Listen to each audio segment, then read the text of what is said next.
Muito bom dia. Que felicidade estar aqui em dias de tantas tribulações. Que felicidade estar aqui. Que possamos verdadeiramente buscarmos os recursos que Deus nos envia através da espiritualidade benfeitora, para que tenhamos paz e para que essa paz em nós possa, de alguma forma, contagiar os nossos irmãos, né? O amanhecer sempre vem para aqueles que possuem coragem de enfrentar a escuridão da noite, né? O amanhecer sempre vem. Não há nada neste mundo, não há um só pensamento que fique sem a resposta de Deus. E a felicidade é encontrar essas respostas, verdadeiramente é encontrar essas respostas. Ainda que muitas vezes nós não entendamos muito bem como essas respostas vêm até nós, mas é nessas respostas, nessas mensagens que estão verdadeiramente a nossa felicidade, porque é a orientação para que possamos caminhar de uma forma mais pacificada, mais acertada, eu diria. Porém, essas palavras não são minhas, são palavras da irmã Rosalie Rendy, em francês, né? Nossa querida irmã Rosália. Espírito que esteve no centro de um movimento de caridade na França por volta da primeira metade do século XIX, de saúde frágil. Ela não descansava, porque não faltavam provas no ambiente onde se encontrava. Provas era o que não faltavam. E fazendo parte de um movimento de caridade, fazendo parte porque, enquanto espírito, ela sentia essa necessidade, ela, enquanto encarnada, trabalhou muito. Esteve à frente do movimento da caridade, né? Na França, nesse período, ocorriam epidemias, inclusive de cólera, ocorreram terríveis motins, muita miséria, muita fome. E esse coração amoroso sempre dizia: se há algo que me sufoca e me tira o apetite, é pensar que muitas famílias não têm sequer um pedaço de pão sobre a mesa. Jamais faço tão bem a oração quando estou pelas ruas, socorrendo meus irmãos. Socorrendo meus irmãos. Era o que pensava e dizia Rosalie Rendy, a nossa querida irmã Rosália. Esse espírito de fé firme, sólida e límpida continua no plano espiritual, trabalhando no amor, verdadeiramente no amor. E em Paris, em 1860, dá uma comunicação que está no nosso Evangelho segundo o Espiritismo, no capítulo 13, que vossa mão esquerda não saiba o que dá a vossa mão direita, no item 9, falando de caridade. Sem caridade não há fé. Não? Sem caridade não há esperança. Não há interesse moral, né? Interesse moral que nos guie. Sem caridade não há nada disso. E o nosso tema de hoje está justamente nesse capítulo, abarcando os itens 9 e 10. O item 9, conforme eu disse, é uma orientação da irmã Rosália. E o item 10 é de um espírito protetor. E o tema é caridade moral e caridade material. O que para muitos, né, quando se fala em caridade, para muitos significa o quê? Esmola, né? Se eu me deparo com alguém que me pede algum dinheiro ou um pão que seja, né, e eu, sem refletir muito, vou ali e dou R$2, R$5, R$10, 50 centavos, né, enfim. Então, para muitos, caridade significa esmola. Porém, para outros, caridade é mais que isso. Caridade é um encontro com Deus através da ação prática, ou seja, de fazer alguma coisa, mas que essa ação seja feita no propósito do bem. Tá? Então, se a gente começa a refletir sobre essa temática, a gente entende o quê? Que mesmo que nós demos apenas uma esmola, o que importa é o sentimento que nos envolve naquele momento. Né? Porque a gente tem uma mania, né? É normal, é nossa enquanto ser humano, de separar as coisas. Né? Eu faço mais, eu faço menos, eu estou mais avançado no lado moral, você ainda está no lado material. Enfim, nós temos essa dificuldade. Faz parte das nossas imperfeições, né? E estamos aqui para isso, para parar e para acertar e para diminuir as nossas imperfeições. Porém, tudo depende, em última análise, dos nossos sentimentos, né? Tudo depende dos nossos sentimentos. Então, refletindo sobre isso, a gente pode indagar: qual seria o significado dessa virtude? Porque caridade é uma das maiores virtudes. Qual seria o significado dessa virtude para Jesus Cristo? Qual seria o significado dessa virtude para a nossa doutrina, para a doutrina espírita? Vamos ver o que nós temos no Livro dos Espíritos, na parte que fala de caridade e amor do próximo.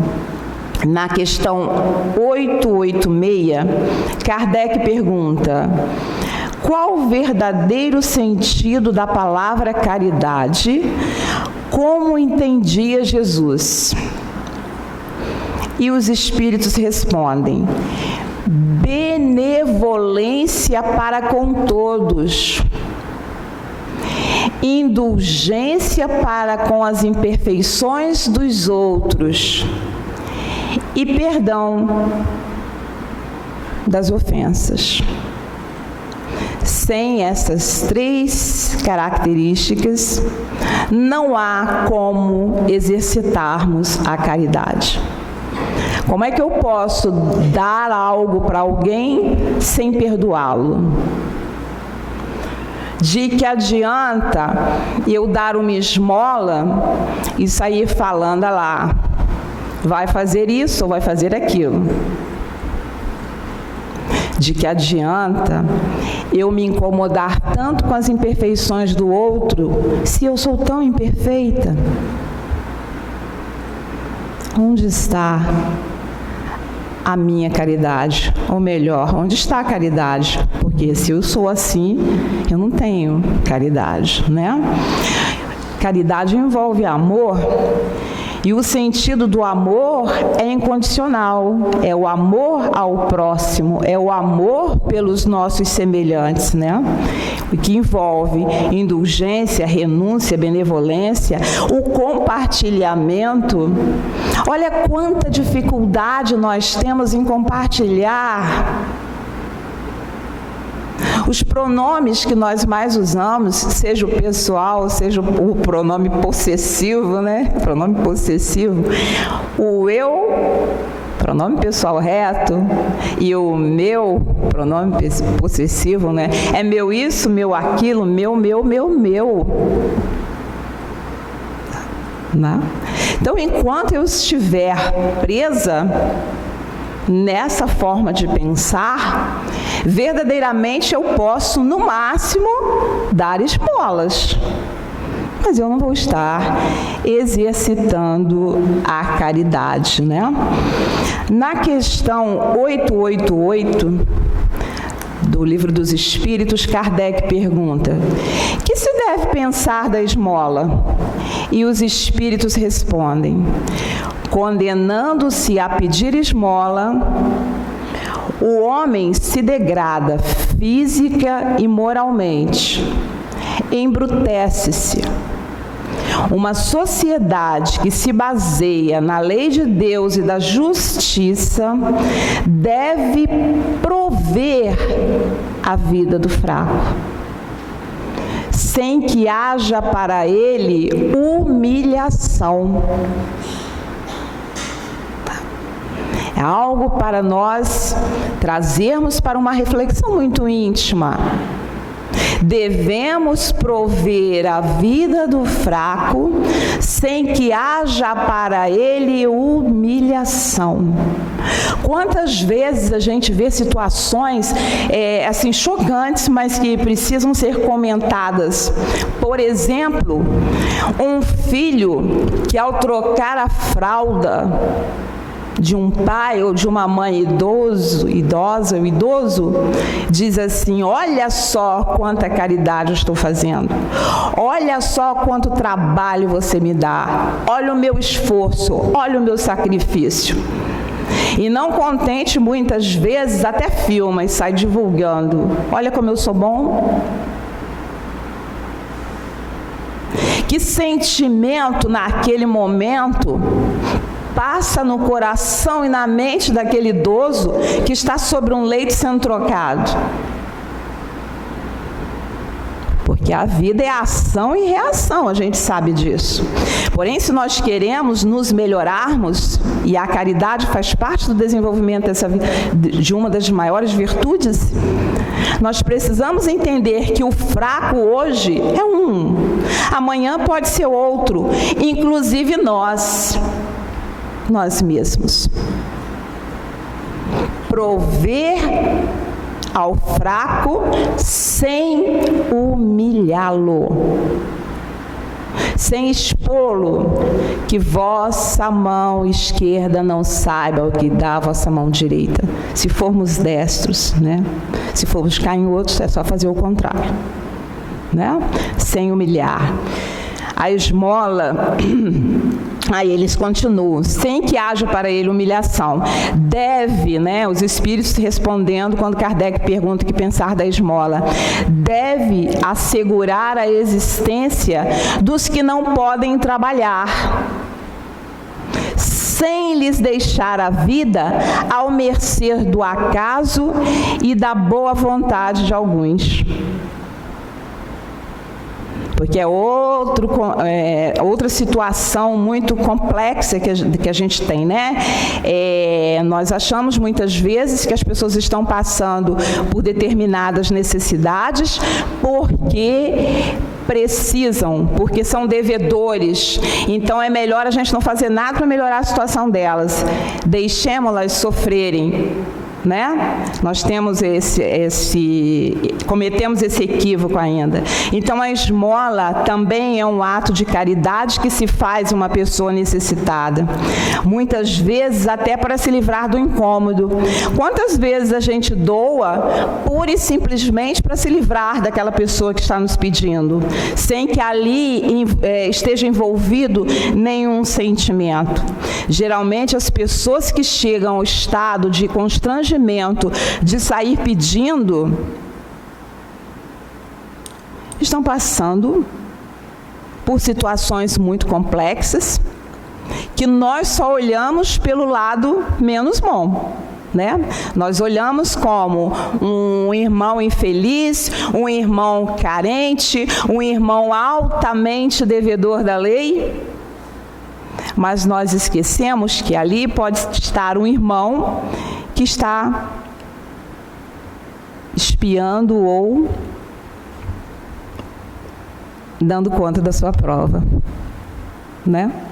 Dando conta da sua prova da melhor maneira possível e muitas vezes com uma força, uma resistência e uma determinação que nós não temos.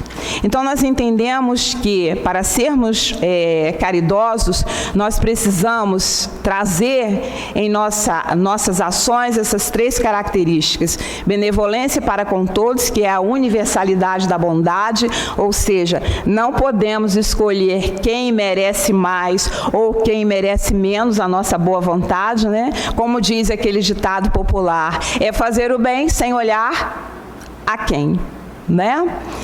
Uma segunda característica que é a indulgência, ou seja, a empatia, né? A se colocar no lugar do outro, o que é muito difícil para nós, né? Às vezes a gente age de uma maneira assim, parece que a gente tem tudo, né? Mas para aqueles que estão exercitando a caridade, embora pareça ter tudo, sente o vazio. O que falta? Porque embora muitas vezes tenhamos, entre aspas, porque ninguém tem tudo, mas aparentemente tenhamos tudo, saúde, vida material razoavelmente boa e a família tudo organizadinho, e ainda assim a gente sente um vazio tão grande. Muitos recorrem inclusive à alopatia e se enchem de remédio e aquele vazio não sai.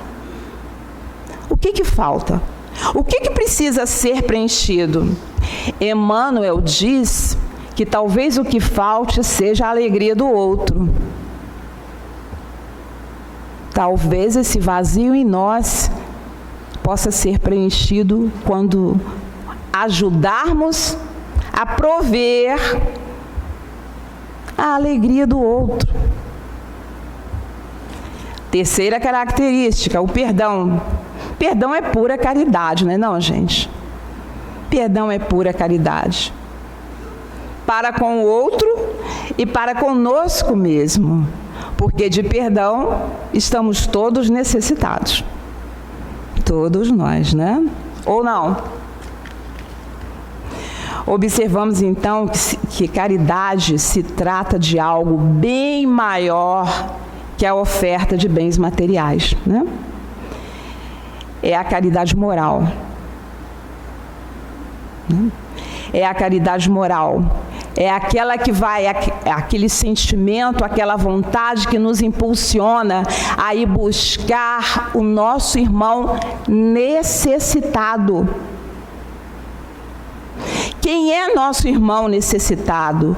Quais são as necessidades dele? Nós vamos buscar o nosso irmão necessitado onde estiver. E sem humilhá-lo, primeiramente, né? E a necessidade desse irmão, a carência desse irmão, pode ser uma carência material, pode ser uma carência psicológica, emocional, pode ser uma carência social, pode ser uma carência espiritual.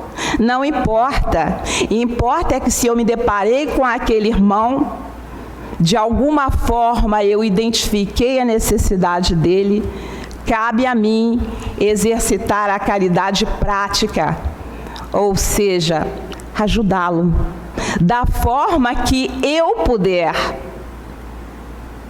Da forma que eu puder.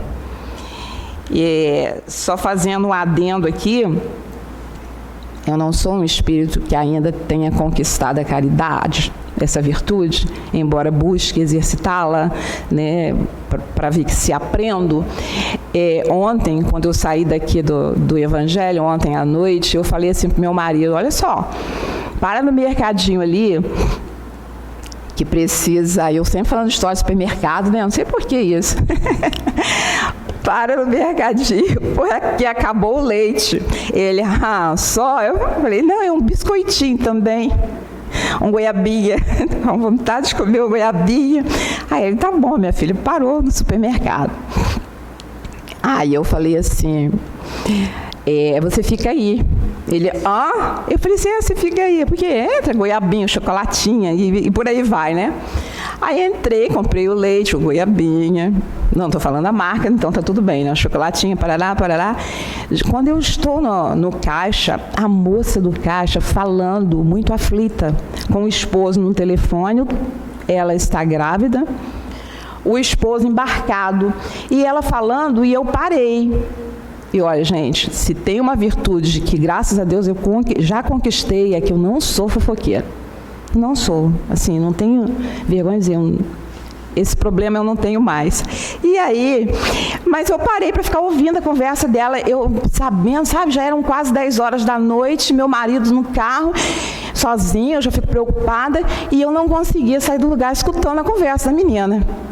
Escutando, mas nada é por acaso, né? Aí eu não aguentei, fui lá. Olha só, você está precisando de ajuda? Aí ela parou e foi me contar que ela mora num sobrado e ela desceu correndo para trabalhar e ela caiu sentada na escada. Aí naquele momento vem duas coisas na mente da gente, né? A primeira coisa é, vou chamar meu marido, vou correr, vou colocar no carro, vou levar para o hospital. E a segunda é respirar e falar assim, de que você precisa? Em que eu posso te ajudar? Estou ouvindo que você está falando com o seu esposo, eu posso te ajudar em alguma coisa? Você quer que a gente te leve para o médico? Como que você está? Ela falou assim, não, está tudo bem. Enfim, eu falei, você tem companhia? Ela falou, não, tá. Eu falei assim, eu fui enrolando para ver a reação dela.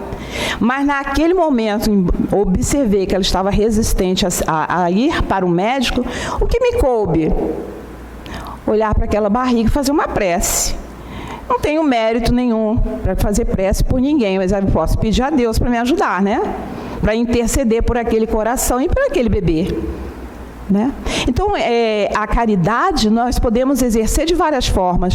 Quando eu entrei no carro, respirei e escondi os chocolates e as goiabinhas, eu parei, respirei e falei assim, meu Deus do céu, eu não entrei nesse supermercado por acaso.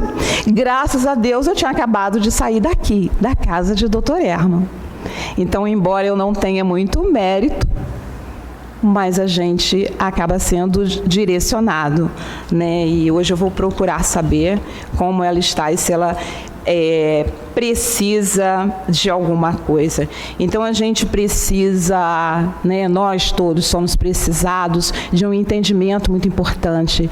Não é que a gente tenha olhos de raio-x para estar identificando materialmente a necessidade do outro, essa não é a questão, mas nós precisamos entender que a caridade moral vai buscar o irmão necessitado onde ele estiver, porque como nós começamos a prestar atenção nas necessidades íntimas de nossos irmãos.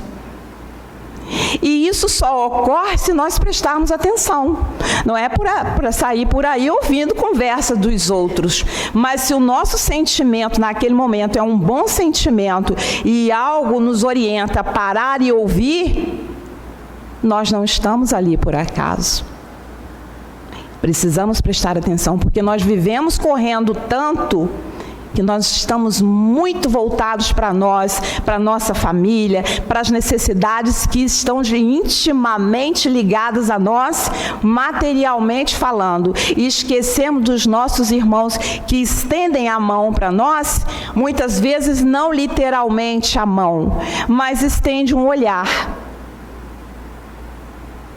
ou uma voz embargada, e de alguma forma ele está te pedindo, me ajuda.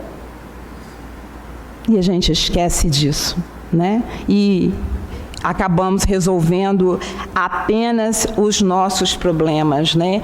Então, para ir finalizando, nós entendemos então que nós sempre podemos doar. Nós sempre podemos doar, além das coisas materiais, que são muito necessárias, ninguém está excluindo a doação das coisas materiais, é o primeiro passo, são muito necessárias. Nós também podemos doar o quê? Nós podemos doar o nosso tempo. Ninguém tem tempo para nada, né? Ninguém consegue parar para ouvir o outro, ninguém consegue parar para ter uma conversa caridosa com ninguém. É uma correria que vai terminar no mesmo lugar, né? Para todo mundo, a gente sabe disso. Terminar materialmente falando, eu quero dizer. Doar o nosso tempo, doar os nossos ouvidos. E principalmente o que nós podemos doar é o nosso coração. Doar os melhores sentimentos que pudermos, porque o bom sentimento é uma oração. O desejo do bem do outro é a melhor prece que podemos fazer, né? Fiquemos então com uma historinha. Tem pão velho? Tem? Tem pão velho? Vou contar um fato corriqueiro que inesperadamente me trouxe uma grande lição. A maioria dos fatos que nós pensamos ser corriqueiros são lições para nós. Era um fim de tarde de sábado.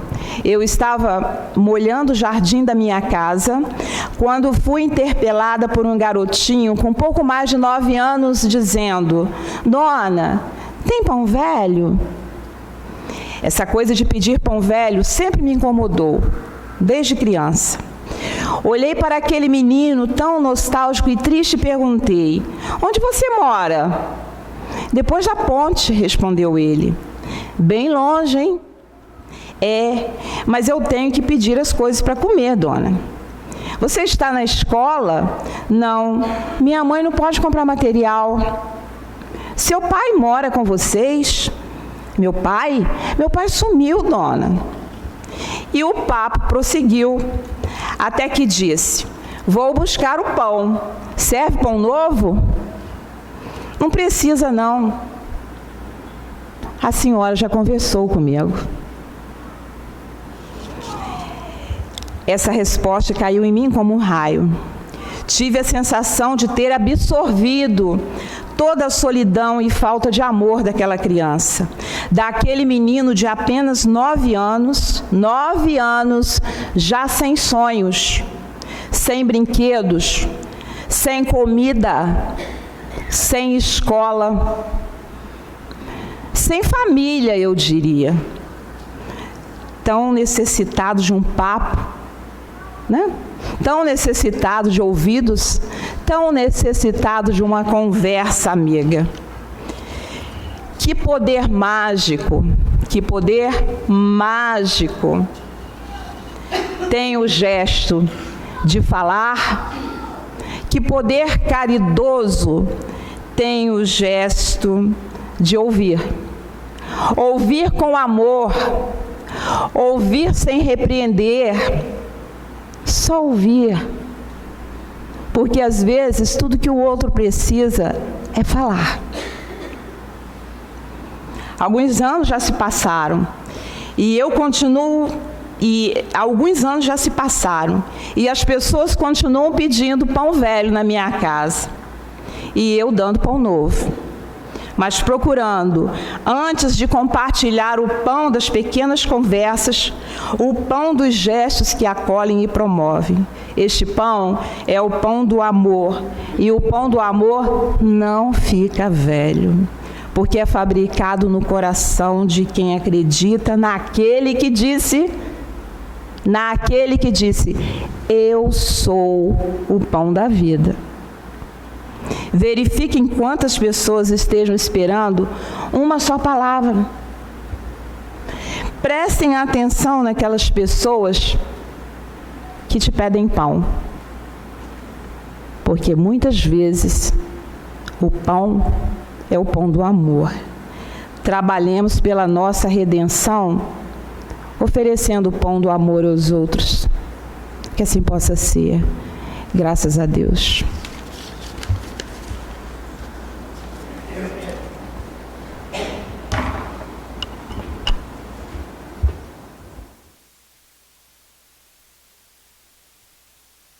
Que o Senhor nos conduza no caminho, Senhor, da paz, da tranquilidade, da harmonia. Nossas almas estão agitadas, Senhor, pelas dificuldades, diferenças, desavenças, a dificuldade conosco mesmo, Senhor. A agitação do cotidiano, os medos. Necessitamos do Teu amor e da Tua paz, porque a nossa paz ainda está em construção. Nesta hora, Senhor, em que buscamos a Tua presença, que o Senhor possa renovar as nossas forças, que o Senhor possa acalentar nossas almas, que o Senhor possa abençoar a nossa existência. Abençoa os nossos lares aqui representados, Senhor. A necessidade dos nossos lares, o conluio afetivo com a família, e que nós possamos assim, onde quer que estejamos, estarmos na mansuetude do Teu coração. Abençoe os irmãos perdidos, subjugados, entristecidos, vilipendiados, medrosos, pela própria consciência, nas acusações dos erros do pretérito, que ainda não conseguiu resolver, apacentar, diluir, transformar, refazer. Abençoe aqueles que nesta hora estão no riso sem razão, totalmente subjugados. Abençoe aqueles, Jesus querido e amado, que já Te buscam na essência, no âmago do ser, e sente a paz e a mansuetude a envolvê-los. E que todos nós que Te buscamos nesta hora tenhamos a coragem moral de encarar a nós mesmos as dificuldades que ainda trazemos.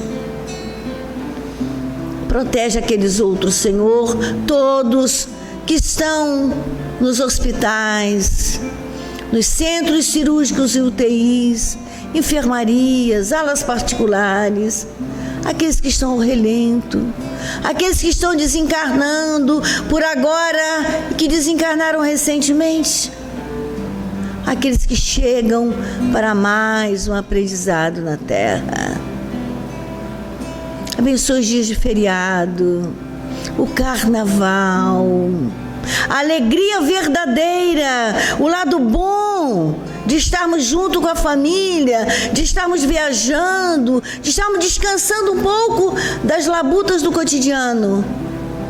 Que tenhamos equilíbrio, Senhor, equilíbrio, para que a alegria seja verdadeira e que o Senhor seja o nosso convidado de honra a participar dos nossos dias efetivamente.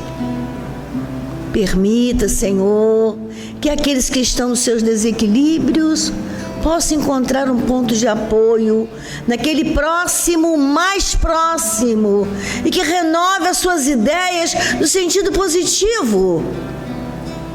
Os irmãos suicidas, nas suas tendências e práticas, para que possam perceber que precisamos honrar a encarnação, honrar a vida, honrar a encarnação.